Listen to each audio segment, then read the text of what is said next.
Hello सर्वांना, good morning. बघा सकाळी उठलेली आहे मी 6 वाजता. उठल्या किचनमध्ये जावं लागतं रोज.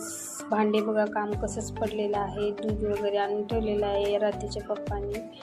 उठल्या दूध गरम करावं लागतं. दूध गरम केल्यावर मग स्वयंपाकाची तयारी. मग स्वयंपाक झाल्यावर मुलांना रेडी करणं, त्यांना स्कूलला पाठवणं हे रोजचंच रुटीन आहे. सगळ्यांचे डबे पॅक करणं, स्वतःसाठी टाईम नाही भेटत उठल्या सकाळी. मग नंतर सगळं झालं ना, मग स्वतःसाठी टाईम भेटत असतं.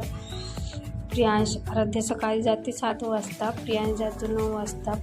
आराध्याला स्कूल बस आहे, पण प्रियांशला मलाच जावं लागतं सोडायला आणायला. हे बघा सगळं झाल्यावर मी नाश्ता करत आहे.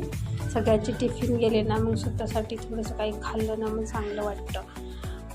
नाश्त्याला शिरा आणि थोडीशी काजू बदाम केले होते आणि टिफिनला वेगळं केलं होतं.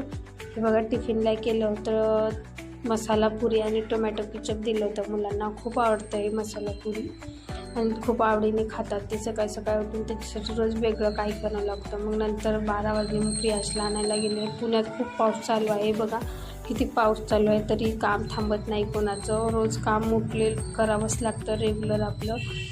थँक्यू.